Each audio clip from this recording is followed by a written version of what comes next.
চীনের দুঃখ হুয়াংহু নদী, আর আমাদের এই পরশুরাম উপজেলার দুঃখ সিতুলিয়াতে ধানের মন যদি 1000 টাকা হয়, আমার লোকাল গ্রামে ধান বেচে 800 টাকা। এই ব্রিজের কারণে এই চীনের দুঃখ হুয়াংহু নদী, আর আমাদের এই পরশুরাম উপজেলার দুঃখ আমার পেছনে এই চিকন ব্রিজটি। 1996 সালে এই ব্রিজটি নির্মাণ করা হয়। দর্শক, আমি দাঁড়িয়ে আছি চিকন ব্রিজটির উপরে। এই ব্রিজটির চওড়া সর্বোচ্চ 6 ফিট হবে। এই ব্রিজটি দিয়ে অ্যাম্বুলেন্স বলেন, পিকআপ বলেন, একটি বড় গাড়ি কিন্তু পার হতে পারে না। এই ব্রিজের পশ্চিম পাশে 3 নং চিথুলিয়া ইউনিয়নের এই এলাকাটিতে এই ব্রিজটি দিয়ে প্রায় অন্ততপক্ষে 10 থেকে 15টি গ্রামের হাজার হাজার মানুষের যাতায়াত এই রাস্তাটি দিয়ে। ফেনী পরশুরাম সড়কের নাসিরউদ্দিন উচ্চ বিদ্যালয় ঘেঁষে এই সড়কটি মধ্যম ধানীকুণ্টা হয়ে সোজা রাজশপুর, চন্দনা, ফুলগাজী সহ বিভিন্ন এলাকায় এটি সুবার বাজারের সাথে সংযুক্ত হয়েছে। অথচ এই বৃষ্টির কারণে এই 10-15টি গ্রামের যে সকল মানুষ রয়েছেন, বাসিন্দারা রয়েছেন, যারা এই এলাকায় বসবাস করছেন, সকলেরই আপনারা দেখতে পাচ্ছেন আমার পাশ দিয়ে একটি অটো গেছে। আমি এখানে দাঁড়িয়ে আছি, অথচ অটো রিক্সাটি আমার পাশ দিয়ে ঘেঁষে গেছে। তাহলে একটি অটো রিক্সাও যদি যায়, আমি বাদ দিলাম বড় গাড়ির কথা, একটি অটো রিক্সা গেলে আর একটি গাড়ি যে ক্রস করবে বা একটি মোটর সাইকেল এখান দিয়ে ক্রস করবে, সেই জায়গাটি কিন্তু এই ব্রিজে নেই পর্যাপ্ত পরিমাণে। চিথুলিয়া ইউনিয়নের প্রায় 10 থেকে 15টি গ্রামের বাসিন্দাদের অনেক দুর্ভোগ পোহাতে হয়। কেউ অসুস্থ হলে বা ডেলিভারি জনিত কারণে ইমার্জেন্সি কোনো রোগীকে হাসপাতালে নেওয়া যায় না এই ব্রিজের উপর দিয়ে।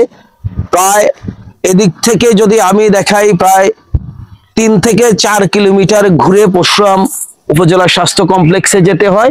আর এই পাশ থেকে যদি আমি দেখাই দক্ষিণ পাশে, এই পাশ দিয়েও সেই সমিতি রোড, দুর্গাপুর সমিতি রোড হয়ে প্রায় 4-5 কিলোমিটার ঘুরে তারপরে এই এলাকার বাসিন্দাদেরকে বিভিন্ন জায়গায় জরুরি কাজে, ইমার্জেন্সি হাসপাতালে অথবা ইমার্জেন্সি রোগী, কেউ যদি স্ট্রোক করে, কারো যদি ডেলিভারি জনিত সমস্যা থাকে, এই 4-5 কিলোমিটার রাস্তা ঘুরেই তাদেরকে যেতে হয়।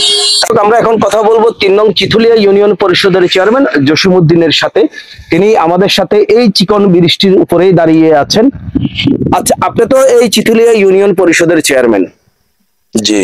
আপনার ইউনিয়নের যে এই চিকন ব্রিজটি আছে, এই ব্রিজটি 1900 কত সালে নির্মাণ করা হয়?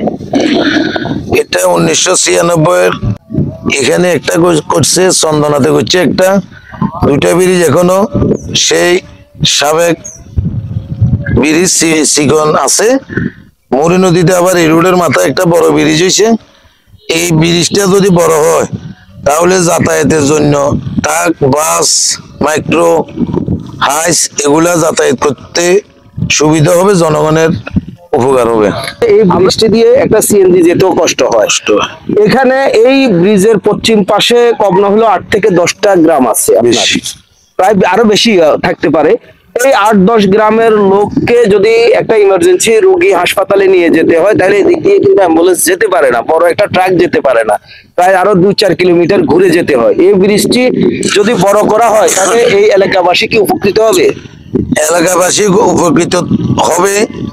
তারপরে ব্যবসা প্রতিষ্ঠান, চিতুলিয়াতে ধানের মন যদি 1000 টাকা হয়, আমার লোকাল গ্রামে ধান বেচে 800 টাকা। এই ব্রিজের কারণে এই ব্রিজটা যদি বড় হয় তাহলে মানুষজন রুগী লই, বিয়ে শাদী, তারপরে কৃষকের ধান পান বেচা কিনা সুযোগ সুবিধা, জনগণের উপকার হবে, এই আর কি। ধন্যবাদ আপনাকে। এই ব্রিজ দিয়ে যে আপনারা যাতায়াত করেন, আপনাদের কি সমস্যা হয়? গাড়ি করা গাড়ি করাসি হয় না, কষ্ট হয়? কষ্ট হয়, এগুলো মেরামত নাই, রাস্তা সিঙ্গেল, গাড়ি করাসি করতে অনেক গাড়ি উল্টে যাবে, অনেক যাত্রী নিহত হয়। হ্যাঁ, ব্রিজ হওয়া আছে না, এটা ছোট এই বৃষ্টি বড় করা হলে আপনাদের কি সুবিধা হবে? অনেক সুবিধা হবে। অনেক সুবিধা হবে। ধন্যবাদ। সমস্যা হইতেছে, কি ধরনের সমস্যা হয়? এই যে উঠতে নামতে সমস্যা হইতেছে, উঠতে নামতে সমস্যা হয়, জি। দুইটা গাড়ি ক্রস করা যায় না। 2 টাকা এখন এই বৃষ্টি বড় করা হলে এই এলাকার বা যারা গাড়ি চালায় তাদের কি উপকার হবে? হবে, উপকার হবে। আপনারা কি চান এই বৃষ্টি বড় করা হোক? হ্যাঁ, বড় কম। এই চিকন বৃষ্টির কারণে চিথুলিয়া ইউনিয়নের প্রায় 10 থেকে 15টি গ্রামের বাসিন্দাদের অনেক দুর্ভোগ পোহাতে হয়। কেউ অসুস্থ হলে বা ডেলিভারি জনিত কারণে ইমার্জেন্সি রোগী হাসপাতালে নেওয়া খুবই কষ্টসাধ্যকর হয়ে যায়। সবচেয়ে বড় কথা হচ্ছে এই এলাকায় যারা চাষাবাদ করেন, যারা সাধারণ কৃষক রয়েছেন, তাদের দুর্ভোগ আরো চরমে। তারা কষ্ট করে ফসল ফলান জমিতে, আর সেই জমির ফসল বিক্রি করার জন্য তারা কিন্তু পরশুরামে যেতে হয় 4-5 কিলোমিটার ঘুরে। সেক্ষেত্রে তাদেরকে অনেক লসের মুখে পড়তে হয়। এই বৃষ্টি যদি বড় হতো, এই বৃষ্টি যদি সরু না হয়ে আরো বড় হতো, বড় করা যেত, তাহলে কিন্তু এই 10 থেকে 15টি গ্রামের বাসিন্দা যারা রয়েছেন, শত শত হেক্টর জমি যে সকল কৃষক ভাইরা চাষাবাদ করছেন, তাদের কষ্টের ফসলগুলো কিন্তু তারা খুবই সহজেই তারা নিয়ে যেতে পারতেন পরশুরামে, ফেনীতে বা বিভিন্ন অঞ্চলে বিক্রি করার জন্য। শুধুমাত্র এই একটি সরু ব্রিজ, এই চিকন বৃষ্টির কারণে সর্বোচ্চ 6 ফিট এই বৃষ্টির কারণেই কিন্তু ক্ষতিগ্রস্ত হচ্ছে এই এলাকার স্থানীয় কৃষক, ক্ষতিগ্রস্ত হচ্ছে 10 থেকে 15টি গ্রামের বাসিন্দারা, বিপদের সম্মুখীন হতে হয়। ডেলিভারি জনিত মা বোনদেরকে বিপদে পড়তে হয়, অসুস্থ মানুষকে। এবং এই সড়ক দিয়ে যে সমস্ত গাড়ি, সিএনজি, অটো, রিক্সা চলাচল করে, তাদেরও একটাই দাবি যে এই সড়কটি যদি বড় করা হয়, বিভিন্ন অঞ্চলের সাথে এই 10-15টি গ্রামের স্থানীয় বাসিন্দা যারা রয়েছেন তাদের যোগাযোগের ব্যবস্থাটা অনেক সহজ হবে।